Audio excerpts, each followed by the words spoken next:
But if that money doesn't get to schools or to do the work it does, it is useless.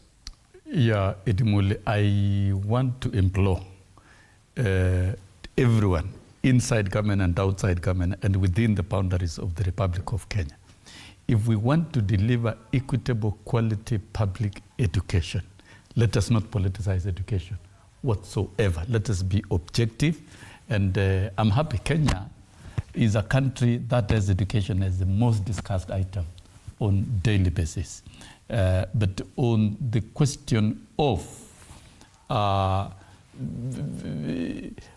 efficiency of delivery of services and communication within the Ministry of Education, I think there is a challenge because we must communicate very clearly. We must organize the stakeholders and also disbursement of money, the free education money must be disbursed on time. There is no question about it. That one, there is no debate. Mm-hmm. Any delay will create inconveniences for the school, and sometimes allegations are when it is dispersed, not all the money is dispersed to schools, and schools are left reeling in debts.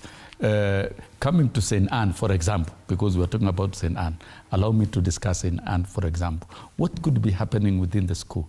There could be huge debts of the previous year incurred at the school, running into millions. Yeah. That's the reality.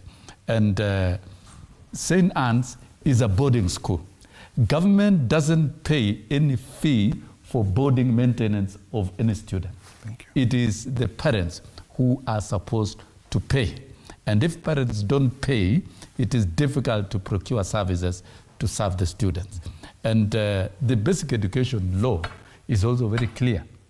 No child shall be obstructed from attending school because of school fees. And how do you enforce that? Now, this brings a grim challenge to the boarding schools. The day schools will have no problem because the only thing you have to fix is lunch. And I think where we are headed as a country is to do away with boarding schools, if it is a barrier. Why put a child in boarding if you cannot pay for their fee and for their maintenance? And you transfer that challenge to the principal. If I was asked about St. Anne, TSC should not have hurried to serve a quick interdiction. They shouldn't have done that. The procedure is there is a board of management in that school with a chair and with the membership of the Teacher Service Commission, with the membership of the Ministry of Education. They should have convened a board meeting. And from the minute of the board, then the issues arising thereof should have been canvassed in the best interest of the school, in the best interest of management, and in the best interest also of the children. When you interdict the head teacher, and you tell the deputy to act, and the challenges remain the same, how will the school run? In fact, the school is more challenged. So it is good we become reasonable. Let us not be political, emotional, and also take action that we think we are pleasing the public. Okay. And that is what TSC has been doing over the years. When they clammed on teachers who are raising questions on the quality of capacity building for CBC, teachers opted to keep quiet and not to comment about CBC. Up to date, they are defending their pay slips. So that at St. Anne, it was wrong for TSC to hurry and interdict the head teacher. In fact, they should have caused more meetings to discuss